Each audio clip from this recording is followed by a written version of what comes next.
अस्सलाम वालेकुम नाज़रीन, आप देख रहे हैं प्रोग्राम पुकार और मैं हूं आपके साथ अनीला ज़का।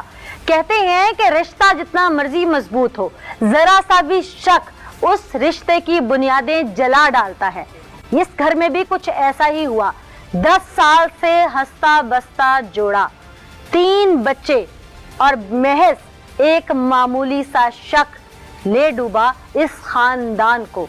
जी हाँ, इस घर के वारिस ने यानी कि इन बच्चों के बाप ने अपनी बीवी को बेदर्दी से इस बात पर मार डाला कि शायद उसको उस पर शक हो गया था, या शक थी वजह, या इसके पीछे कोई और भी कहानी है। आइए आज के प्रोग्राम में ये खुलासा हम करते हैं। क्या नाम है? तनवीर अहमद। तनवीर अहमद, क्या करते हो? फजल बादशाह सोसाइटी में काम करता हूँ, पल्लेदारी। अच्छा, अपनी वाइफ को मारा है, बच्चे भी होंगे? जी बिल्कुल है। क्यों मारा है? उसका रिलेशन किसी और के साथ है। तुम्हारे पास क्या सबूत है? मेरे पास मोबाइल का नंबर था। अच्छा। मैंने मोबाइल भी पकड़ा, अपने ससुराल वालों को बताया भी कि मेरे साथ करप्ट चल रही है। तुम्हारे साथ करप्ट कैसे? उसके तुम्हारा तो निकाह था। निकाह तो मेरा ज़रूर था, लेकिन 8 साल पहले मेरे साथ ठीक थी, लेकिन 2 साल हो गए मेरे उसके साथ नहीं बन रही थी। क्यों? हर रोज़ लड़ाई झगड़ा कर रही थी इसी बात पे कि बस तुम मुझे तलाक दे दो, छोड़ दो।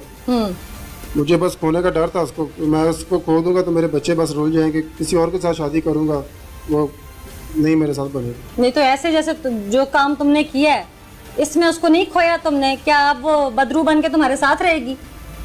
बस यादों में तो रहेगी, लेकिन ये है कि मैंने उसको मारने का कोई इरादा नहीं था। यादों में रखना था तो तलाक दे देते। खोने का डर था बस। तो अब क्या पास रख लिया है? कोई इरादा नहीं था मेरा उसको मारने का। फिर क्यों मार दिया? तकरीबन 1 साल पहले की बात है। मैं काम से आया तो मैंने उसको देखा कि वो मोबाइल पे बातें कर रही है किसी और के साथ। मैंने मोबाइल देखा तो उसके ऊपर नंबर था। मैंने पूछा ये किसका नंबर है? बोली मेरी बहन का नंबर है। मैंने वो नंबर नोट किया और बाहर से बात की कि वो उसने बोला यार मैं कोड़ादमा से बात कर रहा हूँ, मैं काम करता हूँ उधर कोड़ादमा पंसार की दुकान पे। मैंने बोला चलो ठीक है, पंसार की दुकान। मैंने उस वक्त छोड़ दिया, लेकिन 2 मिनट कुछ सेकंड बात हुई थी उससे। कुछ देर बाद फिर 1 महीने के बाद मेरी अम्मी ने देखा कि यार ये तो बिल्कुल ख़राब हो रही जा रही है, तुम कहाँ पे चले जाते हो? ये पीछे सज धज के घूमती रहती है, सब कुछ करती है। हो सकता है कि शादीशुदा है इसीलिए सज धज की घूमती हो कि तुम्हें अच्छे लगे। मैं तो काम पे चला जाता शाम में आना ही होता था ना तुमने। ये मेरा घर है ना, हाँ। सामने हवेली है। हाँ। उस अब्दुल्ला की। मेरे घर की 4 दीवारी नहीं है। अच्छा। जब मुझे मालूम चला कि ये उसके साथ बिल्कुल ख़राब, मेरे बच्चों ने मुझे बताया कि पापा मामा वो उसके पास जाती है, उजाफा को साथ भेजती थी आके, और खुद उसके पीछे पीछे चली जाती है। मैंने बोला कोई काम होगा, कुछ मसला नहीं है। फिर मैंने आहिस्ता से अपने ससुराल को वालों को बताया, उसने बोला कि चलो हम कोशिश करेंगे पकड़ने की। 2 दिन ठहर के वो दोपहर के टाइम आए, तकरीबन 1:20 पे आए। तो मेरे आने से पहले वो बैठे हुए थे।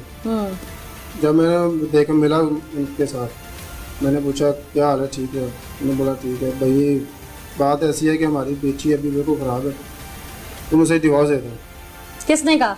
मेरे सास और ससुर ने कहा। अच्छा। तो उसे डिवोर्स दे दो, वो तुम्हारे काबिल नहीं रही। 1 मिनट, तुमने कहा तुम्हारे सास और ससुर ने कहा? जी बिल्कुल। ये इसके सास ससुर ने इसको क्या कहा? पहले उन्हीं से जानते हैं, उनसे बात करते हैं कि ये जो बात कर रहा है इसमें सच्चाई कितनी है, क्योंकि ये तो मुल्ज़िम है, इसने कत्ल किया है, ये इंतहाई कदम उठा चुका है। अब ये किस किस को लपेट रहा है प्रोग्राम में आपके सामने लाएंगे। पहले सास ससुर से बात करते हैं और वापस इसकी तरफ आएंगे। वालेकुम जी। वालेकुम सलाम। आप वालदा हैं? हाँ मकतूला की? हाँ जी। आपका दामाद तो इल्जाम आयद करता है कि वो आप लोगों के पास पहले भी आता रहा है, आप लोग खुद भी कहते रहे हैं कि हमारी बेटी ठीक नहीं है, उसे छोड़ दो, आप लोगों के इल्म में था सारा कुछ? नहीं जी, ठीक ठाक सन दवे जी, अपने च ठीक खाना पीना सही रहंदे रहे। ਆਹ ਇਹਨਾਂ ਦੀ ਲੜਾਈ ਸੱਸ ਸਹੁਰੇ ਦੀ ਇਹ ਰਹੀ ਸੀ, ਸਾਨੂੰ ਉਧਰੋਂ ਆਨੇ ਅਸੀਂ ਸਾਨੂੰ ਪੁੱਛਦੀ ਦੱਸਦੀ ਨਹੀਂ ਹੈਗੀ, ਤੇ ਨਣਦ ਸਾਨੂੰ ਨਣਦ ਆਪਣਾ ਜਾਣਦੀ ਨਹੀਂ ਹੈਗੀ। ਉੱਥੋਂ ਇਹਨਾਂ ਨੇ ਰਲ ਕੇ ਆਪਣਾ सास सहुरे ने ते खामदे ने मार दी। आपका दामाद कहता है कि मेरे सास और ससुर के पास में चल के गया था और मैंने कहा था कि आपकी बेटी तलाक का तकाजा करती है। नहीं जी, मैंने नहीं होना क्या है, मेरी बेटी तलाक लेंदी नहीं सी हैगी, अपने घर वसदी है। वो कहता है मुझसे 2 साल से मांग रही थी। नहीं, झूठ बोल दे। क्या नाम है आपका? माहम। माहम, स्कूल जाते हो? माहम, उस दिन आप घर में थे, आपने क्या देखा था? वो मारा था वहाँ बाहर। कौन मार रहा था? मेरा पापा। किसको? मेरी मम्मी को। क्यों? बोतल मांगी थी। बोतल मांगी थी? मारा किस चीज से था? मैंने देखा तो मेरे तो पता नहीं क्या मार रहे थे। अंधेरे में क्यों? यहाँ कुंडे मार के मार रहे थे। तो आपकी मम्मा क्या कह रही थी? कह रहे थे बबलू मानो मान को बचाओ। फिर आप लोग गए नहीं भाग के किसी को बताने? मेरा भाई जाता है, वो जाता है। आप भी उस दिन घर पे थे? आपने क्या देखा था बेटा? कौन मारता था आपकी मामा को? मेरा पापा था। पापा क्यों मारते थे? एक कार्ड था उसकी वजह। कौन सा कार्ड? ये सिम कार्ड था। सिम की वजह से लड़े थे? अच्छा, आप बड़े भाई हैं? जी मैडम, मैं उसका बड़ा भाई हूँ। अच्छा, अगर सिम कार्ड, जैसे बच्चे ने मुझे बताया कि सिम कार्ड की वजह से लड़ाई हुई थी, तो घर में तो शक का एलिमेंट चल रहा था। आप मेके वाले थे, आप लोगों तक कोई बात नहीं आई, या आप लोगों ने कभी, क्योंकि आप लोग रिश्तेदार भी हैं आपस में, जी मैडम। तो क्या आप लोगों ने कभी समझाने की कोशिश नहीं की? आपकी बच्ची ने आपको नहीं बताया, या दामाद के बकौल वो आप लोगों को बार बार बताता रहा आके? नहीं मैडम, ऐसी तो कोई बात नहीं थी। वो एक दूसरे के बगैर, यानी कि वो कहते ना कि मैंने इधर घर जाना अकेला, तो वो कहती नहीं मैं, हम दोनों इकट्ठे ही घर जाएंगे। हाँ। तो वो उधर, अगर वो कहते हैं ना कि इधर रहना है, तो वो कहते हैं कि नहीं, अगर जाना है तो दोनों ने इकट्ठे घर इधर आना है, तो नहीं तो उधर इकट्ठे ही रहना है। ठीक है, वो हफ्ता उधर हमारे पास ही रहते। आप दोनों में बहुत ज्यादा जिनके प्यार करते थे। शक का एलिमेंट कहाँ से आया बीच में? मैडम ये हमें नहीं इस बात का मालूम कि शक, इस बात का हमें कुछ इनके अंदाजा नहीं। हमें तो ये पता है कि वो अच्छे तरीके से अपने घर में रह रहे थे, खा रहे थे। कभी आपका बहनोई आप लोगों के पास आया और कहा हो कि आपकी बहन मेरे से बसना नहीं चाहती, मुझसे तलाक मांगती है, या आपकी बहन ने कहा हो कि मैं इस घर में तंग हूँ, मुझे मारा पीटा जाता है, मैंने यहाँ नहीं रहना? नहीं मैडम, इस तरह की मेरे साथ तो कोई बात नहीं हुई। बेटियाँ बाप को बड़ी प्यारी होती हैं। प्यारियां तो होती हैं। आपकी बेटी के साथ जो कुछ हुआ, हमें दिली हमदर्दी और अफसोस भी है।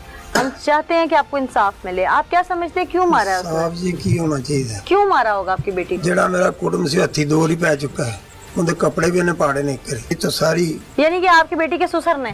हाँ जी। क्यों? अल्लाह आपको सब्र दे, हिम्मत दे, और आपको जो मुलजम है उसे सजा मिले। बाजियों ने देखा कंधे पे निशान थे, और ये जो गले पे ना ये निशान थे, और आँख यहाँ सुराख था, तो आँख और नाक से जो है ना खून बह रहा था। यानी कि वो जब तक पोस्टमार्टम करवाने तक गया ना हॉस्पिटल में, खून जारी रहा। यानी कि तशद्दुद किया गया और फिर मारा गया। हाँ जी, ये इधर ये जो है ना साथ ये चारपाई भी पड़ी है, ये बच्चे भी कहते हैं कि सोटे और जो है ना मंजी के पाए, ये चारपाई साथ पड़ी हुई है। ये हम जब आए हैं तो ये उस वक्त भी ताज़ा तरीन तकरीबन टूटी हुई थी। अब वापस मुलजिम की तरफ भी चलेंगे, उससे जानेंगे कि एक तो उनकी बेटी छीन ली, फिर अब उनकी जो इज्जत है, साख है, उससे भी मजरूह कर रहा है। क्यों इतना उसे किस चीज का गुस्सा है जो वो वक्तन निकाल रहा है? हाँ भाई, तुम्हारे ससुराल वाले कहते हैं कि तुम्हारी प्लानिंग थी, तुम्हारे घर वाले इन्वॉल्व थे, तुम्हारी लव मैरिज की वजह से वो तुम्हारी बीवी को अच्छा नहीं समझते थे, और तुम्हारा जो वालिद है यानी तुम्हारी बीवी का ससुर, वो उसे मार भी चुका है पहले भी। जी बिल्कुल मारा था, इसी बात में मारा था कि तुम मेरे बेटे के साथ बिल्कुल ठीक नहीं कर रही हो। यानी हर जगह पे तुम सभी ठीक हो? जी मैंने खुद भी देखा उसको।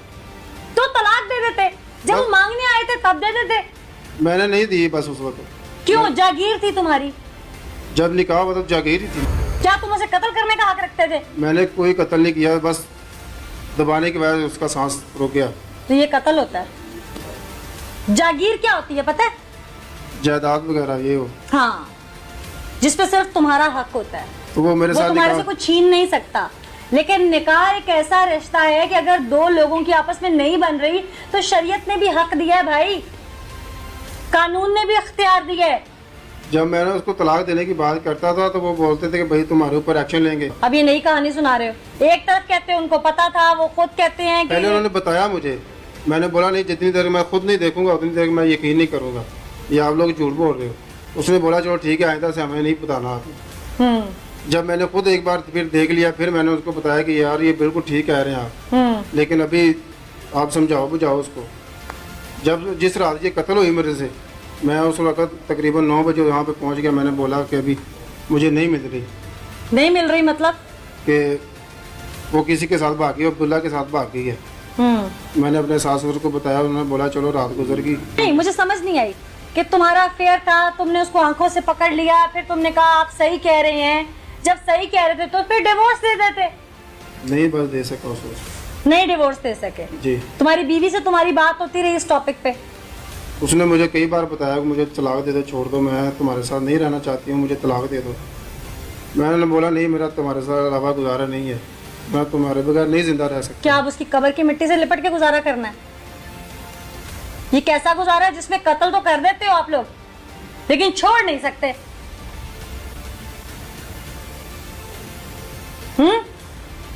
मैंने उसकी खातिर अपने माँ बाप को छोड़ दिया, मतलब इसीलिए कि वो बस मेरे साथ बने। एक और कहानी सुना रहे हो? ये कोई कहानी नहीं है। तो इसमें क्या सच्चाई है फिर? सच्चाई ये है कि मैंने अपने माँ बाप को बताया कि मेरा घर जिस तरह चलता है चलने दो, मेरे घर में कोई दखलंदाजी ना दे। वो तकरीबन 6 महीने से कोई मेरे घर में आना जाना उन्होंने बिल्कुल बंद कर दिया था। सिर्फ बचा रहे हो सबको अब? कोई नहीं बचा रहा, मैं किसी को नहीं बचा रहा हूँ, ताकि बाकी इन्वेस्टिगेशन की जद में ना आए। कोई जिस तरह की मर्जी इन्वेस्टिगेशन मैं कुरान पे हाथ करके बोलूंगा। कोई पाक किताब को बीच में मत लाओ अपने संभल के। कुरान कहीं नहीं कहता कि तुम किसी को कत्ल कर दो। जिंदगी मौत का इख्तियार सिर्फ अल्लाह ने अपने हाथ में लिया है, और जो नीचे ये इख्तियार अपने हाथ में लेता है ना, वो गुनहगार है। ये सारे उसको बस फंसा रहे हैं कि बस, और कोई इरादा नहीं। मैंने कोई मारा, उसको मारने का कोई इरादा नहीं था मेरा। मैं उस दिन क्या हुआ था? समझा रहा था उसको बस। उस दिन क्या हुआ था? मुझे शाम को आया, मुझे बोलती है मिट्टी ला के तो मेरी अम्मी ने चूल्हा बनाना है, वो आग वाला जिसके अंदर आग वगैरह जलाते हो। मैंने बोला यार शाम हो गई है, ज़्यादा मैं अभी नहीं थका हुआ हूँ, सुबह ले आऊँगा। उसने बोला नहीं अभी लेके आओ। मिट्टी ला के वापस आया, मुझे बोल दिए थोड़ी कम है, तो मैंने बोला यार सुबह ले आऊँगा, अभी अंधेरा हो रहा है, मैं सुबह ले आऊँगा। उसने बोला नहीं अभी मुझे चाहिए, इसी वक्त चाहिए। मैंने गुस्से में बाल्टी उठाई, मैं चल पड़ा। रास्ते में मेरे साथ जा रही थी, मैंने बोला तुम अभी घर जाओ, मैं मिट्टी लेके आ रहा हूँ। जब मैं मिट्टी लेके वापस आया तो वो अब्दुल्ला की हवेली के सामने खड़ी हुई थी। मैंने बोला वो तुम्हारा काम क्या उधर, क्यों खड़ी हुई है? उसने बोला मेरी जिंदगी है, मैं जिस तरह मर्जी जीऊँ, तुम मुझे क्यों रोकते हो? मैंने बोला क्यों, मेरा तुम्हारे ऊपर कोई हक नहीं है। उसने बोला नहीं तुम्हारा कोई हक नहीं है, बस मुझे तुमसे बदबू आती है, तुम गंदे हो बिल्कुल, बहुत बुरे हो तुम, मेरे तुम्हारे साथ गुजारा नहीं है। मैंने बस उस वक्त उसको समझाया कि यार क्या कमी है मुझमें, तुम किसी और के पास जा रही है, क्यों जा रही है? ये सब तुम्हारे दिमाग का फतूर भी तो हो सकता है ना, क्योंकि तुमने सिर्फ उसे हवेली के सामने खड़ा देखा, आंखों से कुछ और करते तो नहीं देख लिया था ना। नाज़रीन, इसने जो कुछ वहाँ देखा या उससे पहले इनके घर में जो चप्पलिश चल रही थी, कहते हैं ज़बाने खलक नकारा खुदा की, अनटिल अनलेस काजी ना फैसला दे दे। शरीयत में कहा गया है कि उससे बोलना खत्म कर दो, बोलचाल बंद कर दो अगर उसका किरदार ठीक नहीं है बीवी का। अगर फिर भी नहीं समझती तो एक ही कमरे में रहकर बिस्तर अलग कर लो। फिर भी नहीं समझती तो तीसरी जगह पे जाके हुक्म दिया गया है कि मुस्वाक की जो लकड़ी होती है, जितनी मुस्वाक हम दांत पे करते हैं, इसके मुताबिक जो छड़ी है उससे उसको हल्का सा हिट करो। अगर तब भी नहीं समझती तो उससे रास्ता अलग कर लो, यानी कि उसको तलाक दे दो। मैंने बताया तो है, पहले मैंने बहुत तलाक देने की कोशिश की, लेकिन कैसी कोशिश थी जो तलाक नहीं हो रही थी? तलाक नहीं हो रही थी भाई, 3 दफा कहते हैं हो जाती है। उसके माँ बाप ने प्रेशर डाल दिया था मेरे ऊपर कि अगर तुम तलाक दोगे तो हम तुम्हारे ऊपर केस करेंगे। एक तरफ तुम कहते हो उसके माँ बाप मानते थे तलाक के लिए, जब कत्ल हो गया तो वो सब झूठ बोल रहे हैं। अभी शादी से पहले भी कोई रिश्ता था ना उन लोगों के साथ? जी बिल्कुल था। क्या था? मासी का, वो मेरी अम्मी की जो, वो पंजाबी कहावत है ना, मासी वेड़ा बना लेना। तो यानी पहले भी मोहब्बत की शादी, चांद चढ़ाया खाला के घर ही, और फिर खाला की बेटी को मासी वेड़ा समझ के मार भी दिया। हादसे में उसकी मौत हुई मेरे पास। कौन सा हादसा? जाते हुए बाइक पे गिर गई थी वो कहीं से? कुछ भी नहीं, बस उधर घर ही समझा रहा था बस। समझाने के लिए तुम उसको फसलों में लेके गए? नहीं, पर थोड़ा सहन था, सहन के अंदर ही बस उसको समझा रहा, बस उसको जब वो मर गई उसको उठाया उधर फेंक दिया। फिर अगर तुमसे ये इंसिडेंट एक्सीडेंटली हो गया था तो तुम तो फौरी इसको हॉस्पिटल ले जाते, ऑक्सीजन देने की कोशिश करते, तुम यहाँ पे पुलिस थाने आते, खुद से ये रिपोर्ट दर्ज कराते, पेश हो जाते कि जी ये हो गया है। क्या फर्स्ट एड दी तुमने उसको? तुमने उसको फसलों में फेंक दिया मरने के लिए जब मैंने कि देखा, शायद कोई आखिरी सांस बच भी रही है तो ऑक्सीजन से वापस ना आ जाए। देखा मैंने अच्छी तरह उसको, CPR करने की भी कोशिश की। तुम्हें पता CPR क्या होता है? जी बिल्कुल, मुंह में सांस लेना और हाथ दबाने के दिल के ऊपर। वो तो तुमने इसलिए चेक किया ना कि जिंदा तो नहीं कहीं? नहीं, मैं देख रहा था कि मैंने मारने की कोशिश नहीं की, लेकिन उसका सांस जिस तरह रुक गया ना, बस मैंने पानी डाला, पानी बाहर आ गया। मारने के बाद क्या ड्रामा किया था? फोन किया अपने ससुराल वालों को कि भाई मुझे नहीं मिल रही, पता नहीं कहाँ चली गई, भाग गई किसी के साथ। फिर मैंने मोटरसाइकिल पकड़ी और उधर ससुराल पहुँच गया तकरीबन 9:30 बजे। ऐसा क्यों कर रहे थे? अपने आप को बचाने के लिए। उस वक्त ये था कि मेरे बच्चे खराब होंगे, बस उनका मुस्तकबिल खराब हो जाएगा। मारते हुए नहीं सोचा था उसे? बस जी मैं ज़्यादा माजरत